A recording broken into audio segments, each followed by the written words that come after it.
When you bring your child home for the first time, you want a baby monitor you can trust. When you choose Stork, you choose technology trusted to monitor 10 million babies in hospitals every year.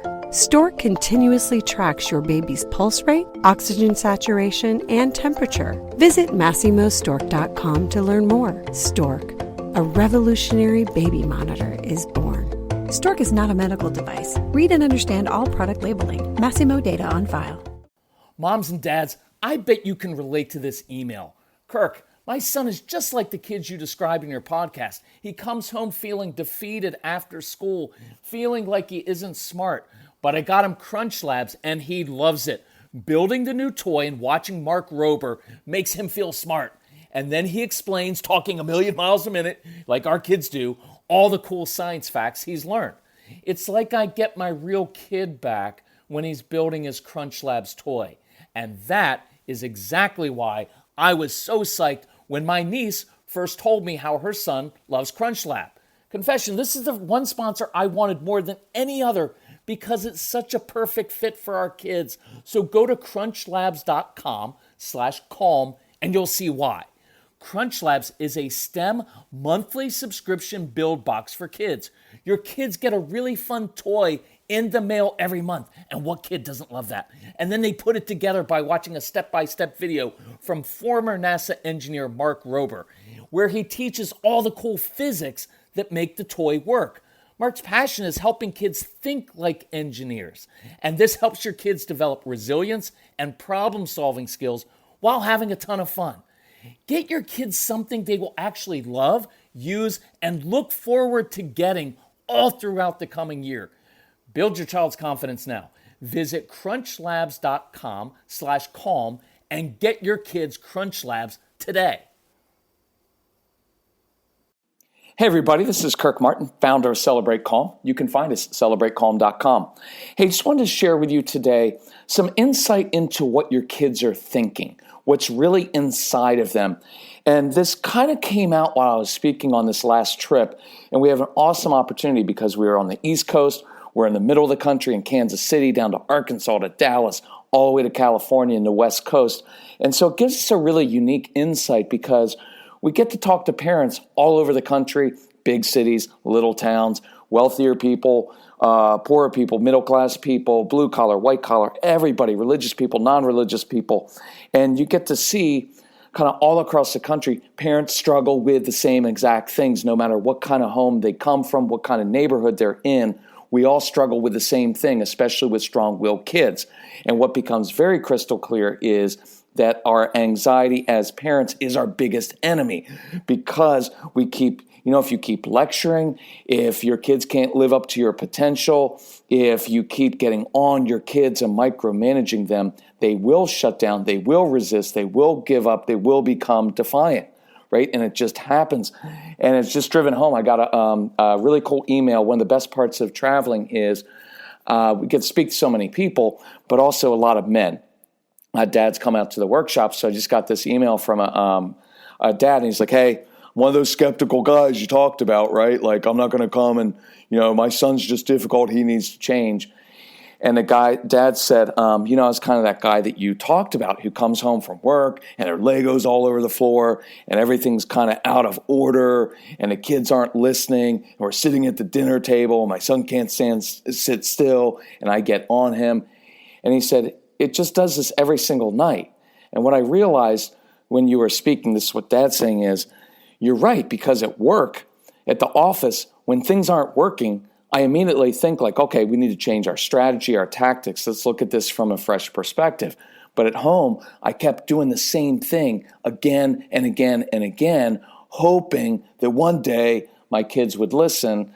And he, like me, found he was drawing apart from his kids, right? Because they wouldn't listen. He'd get upset at them. He'd be like, well, they just need to change. And he could justify it like we all can because our kids are difficult.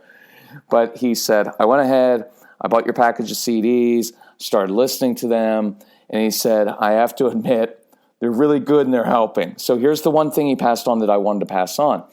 I do this a lot when I'm talking to parents of younger kids of saying, hey, Do the opposite of what you normally do when you come home from work. Because if you come home from work and you're frustrated and you just come in the house and you start picking on everything that's wrong, your wife's not going to be like, thanks so much for coming in and bringing such joy into the home and pointing out everything that's going wrong, right? It's not helpful. So a couple things I've mentioned is, and this is what the dad said. He said, I came home and I did that take a knee thing like a quarterback does, because a good quarterback comes into the huddle, takes a knee, and by changing his body posture and his tone of voice, begins to lead his team with confidence. And the dad said, I've started to do that. I walk in the home and I take a knee, and I've noticed my kids come to me instead of running away from me and scattering. I've noticed that they listen to me more because I come in, and what I usually model at the workshops is come in and say, I take a knee, and the first thing I point out is a couple things I like about my kids, what they've done. I start with something positive, and then I can say, hey guys, here's the deal. We've got a really busy afternoon coming up. Here's where I need your help. You and I, we're going to get started on dinner. Listen, Jason, if you go and help mom out with X, we'll be done. Boom, we'll be able to take off for your Taekwondo class, or we'll have time to play whatever it is. But watch the tone of voice. I'm leading, right? And I'm leading from a place of calm, authoritative leadership. And I want dads to know that, and moms too. I want you to be very authoritative. But just coming in and getting upset and yelling doesn't make you the authority figure or authoritative. It makes you out of control, and then your kids know that they're in complete control, right?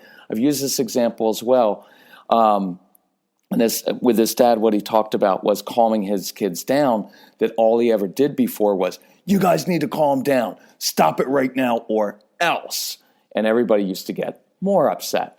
So he came in, and as he heard on the CDs, I do this thing with push-ups, right? Where when kids are getting upset, sometimes with little kids, I'll do something very physical. But what I love is for a dad to come home sometimes at night, mom as well, say, guys, listen, I'm frustrated. Work was tough today. Boss was all over me. Traffic backed up. You guys do some push-ups with me? And you know what the dad in the home or the mom in the home has just modeled?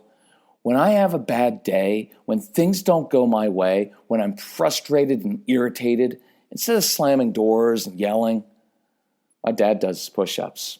And I guarantee you, when you as the adult begin doing these things and controlling yourself, your kids will begin controlling yourselves. And that's what this dad wrote. And he said, I never looked at it that way, but it's really coming home that when I control myself, my kids follow. My home is changing. And it's not by changing my kids, it's by controlling myself. So I wrote down back, kudos to Dad. If you need help with anything at any time, just write to me, because I love helping anybody who invests in our stuff and is working at this. I will help you through this, through all the different stages. And I hope that I'm still talking to this dad as his kids become teenagers. And he's got this really close bond with his kids, but they're pushing the limits, right? And so I also wrote to the dad and I said, hey, just watch this week. We're doing a special on all those CDs that you bought, plus other stuff. It's going to be cheaper than you bought. He wrote back and he said, I don't care. It's worth every penny. Nothing else, none of the testing therapy, none of the other stuff we did with our kids ever worked. So I don't care that it's cheaper this week. So I'm happy because my family's changing and I'm changing. So thank you for that, Dad. And for all the moms and dads out there who are working on this so hard. But just so I don't forget, go to the website, celebratecalm.com. This is really cool. We're doing a sale on everything we've ever put together. This is all 11 CD programs. You can get as instant downloads to multiple devices. It's our No BS program, which I love, and that I think it's foundational, and you have to listen to that and go through those 25 action steps. It's critically important to do this to build the right relationship with your child so they don't shut down. There's a program for ADHD, and there's a program even for your marriage. And even if you're not married, it helps because it goes through how to have solid relationships, right? Really work on tough stuff. And we're doing all of that for 50% off, but that's only for a week. After that, we're not even going to run any sale on this program until 2020 because we have other stuff.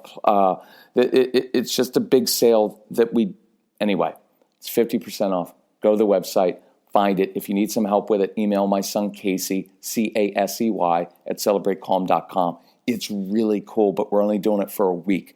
So let's get into this. Some things I wanted to share with you that kind of came out when I was speaking Some things I want you to hear about your kids as if they could talk to you about these issues, as if they had enough self-awareness to say these things. Because what your kids usually say is, I'm not doing it, you're dumb, you're stupid. Or they just sit there and they ignore you completely, right? Which is sometimes even worse, right? And they come out with disrespectful, defiant things they tell you, and then you react to it and it becomes an awful mess. So here, I want you to hear some things from your kid's voice as if they could tell you these things, because I think it will be a little bit more impactful that way. So let's start with this one, because I think that it's really foundational and what most of your kids would tell you if they could, right? And here's one of them. This could be kids of any age. Mom, Dad, I know what you want. I know what you're after because I see how you live your lives. But I just want some space to try to do things without you nitpicking and micromanaging and lecturing me on how to do it better. Please just give me some space. Let me figure it out myself, right? Let me make some mistakes. Let me figure it out. And if I were to say it in different words for some of your other kids, and I don't want this to offend you, but sometimes I like to say things in more blunt ways because for some of you, it helps get it through to you. You know, if some of your older kids could tell you this honestly, you know what they tell you? Would you please just back the F off? And again, not to be offensive, but some of you need to hear it that way. Back the F off and let your kids have a little bit of space and room to figure some things out for themselves. I promise you, many of your kids resist you because you just won't back off and because they want the space, but they don't know yet how to say this. Like I taught these words, not back the F off, but because he already apparently knew those, but I taught those words to Casey so he could come and say, Dad, I just need a little bit of space. I know what you want. I'm going to be okay in life, but could you just back off a little bit? Because I know what you want. I know how to do it. I just want to kind of figure out my own way to do it, right? That's wanting ownership of your life. That's a really good thing for your kids to have. Here's another one. Hey, Mom, Dad, I don't feel like I can ever actually please you because every time I try, it's not good enough. So somewhere along the line, I decided, why even try anymore, right? It seems like you don't even enjoy me or even try to understand me anymore. You just want me to be a little you, and I know that won't work, right?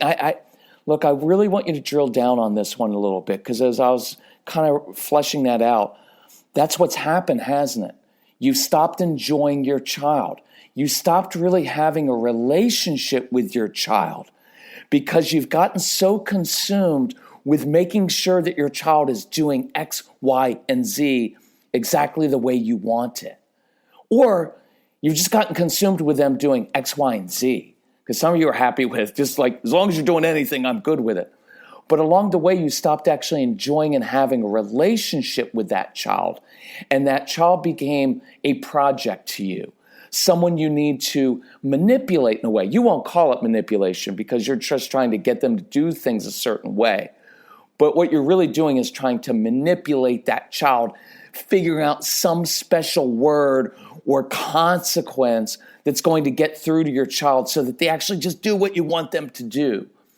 And see, consequences and manipulation and trying to coerce and bribe and threaten kids doesn't work. Relationships change behavior. And you have to go back to the relationship. And the reason I put this into the voice of your child is this: they can feel it and they know it. Because when you walk into the room, and be honest with yourself, when you walk into the room where they are, you're not usually interested in them as a human being.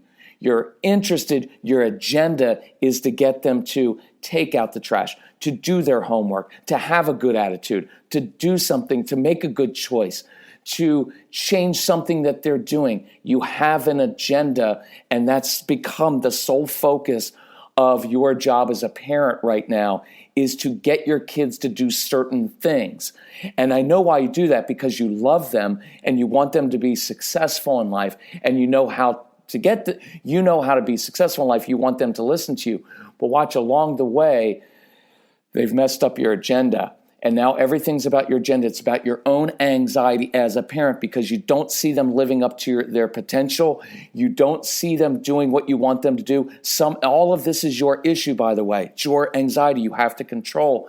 And what's deep down in there, if you really drill down, is how it makes you feel as a parent, right? Because if they're not successful, that reflects on me. What am I doing wrong? Some of you feel guilty for it. Some of you feel so much pressure. And so all that pressure now is dumping on this child who's sitting in a room or doing something. And all of a sudden this adult comes in and starts, all this weight of your anxiety begins to dump on them. And they can feel it, they know it, and that's why they resist you. And what they know deep down is, you are not really interested in me as a human being.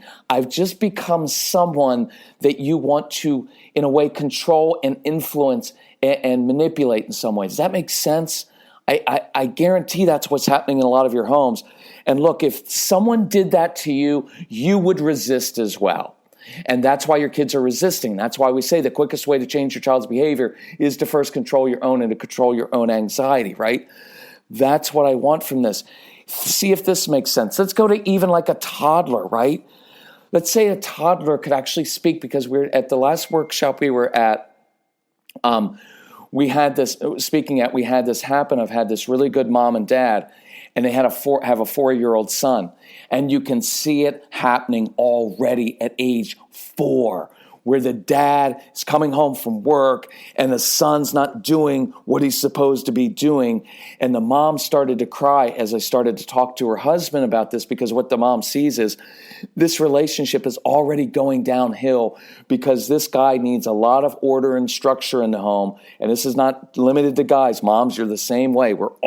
It's not you, it's us. We are all, me as a dad, even as an older dad, we're all the same way. We do the same things.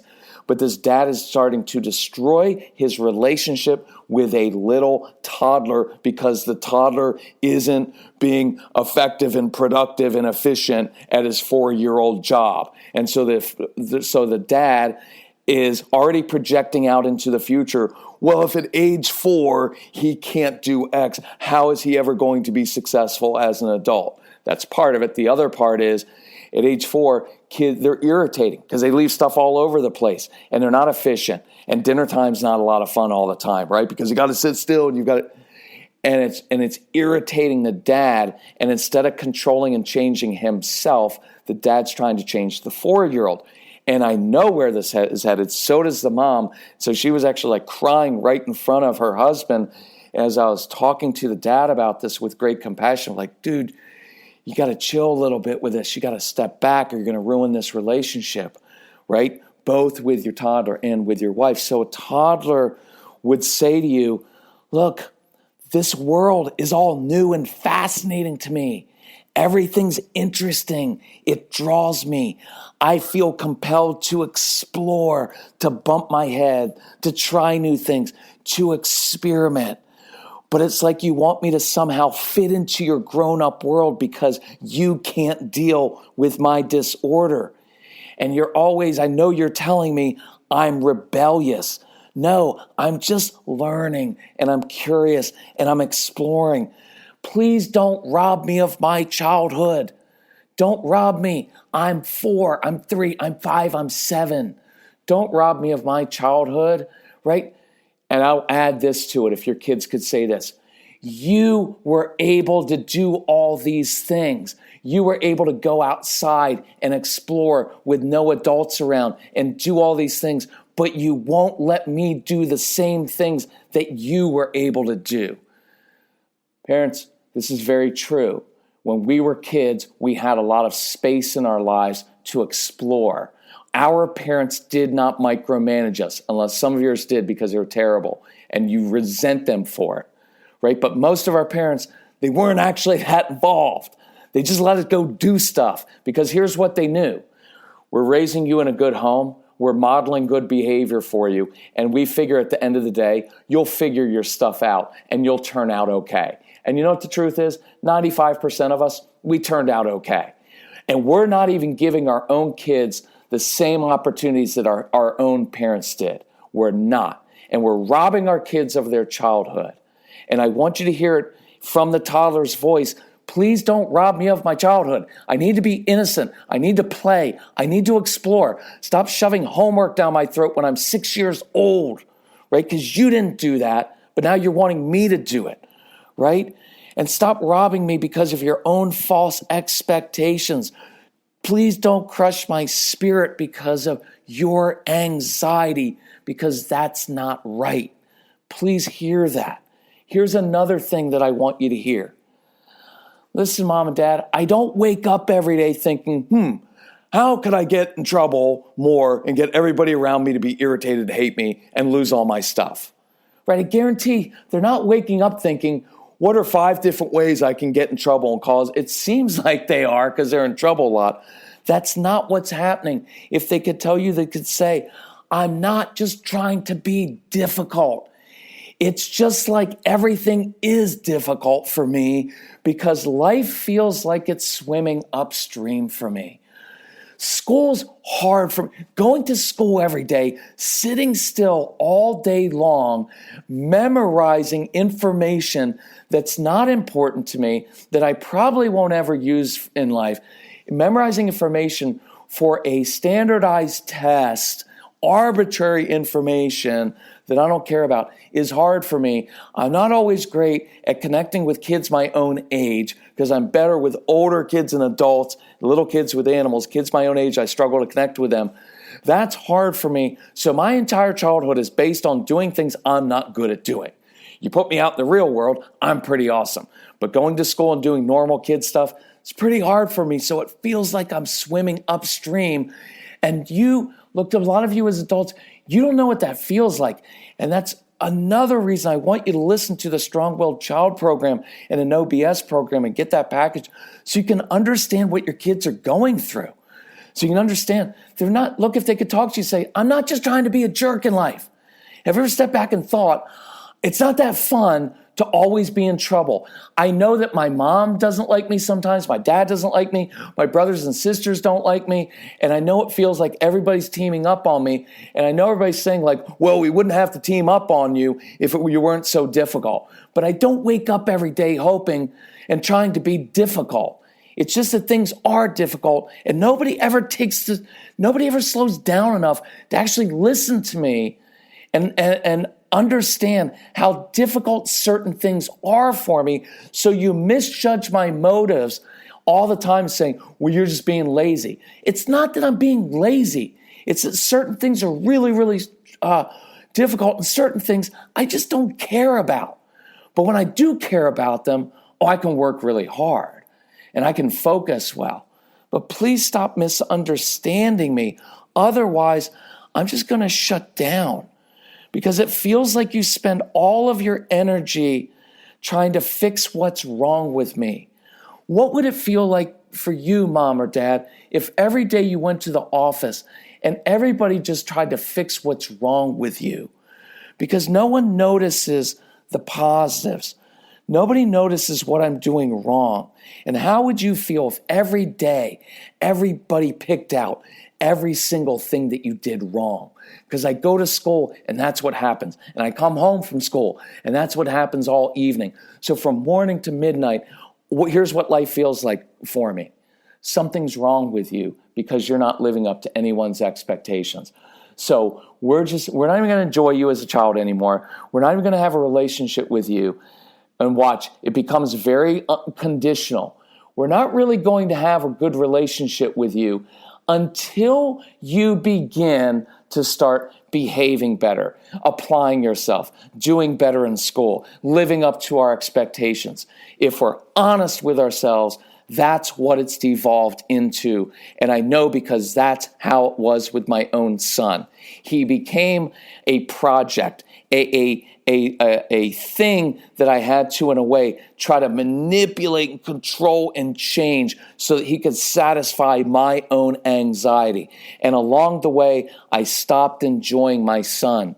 And you know what happens when that occurs? Your kids know it, and they become defiant, and they shut down because they know, I can't really please you.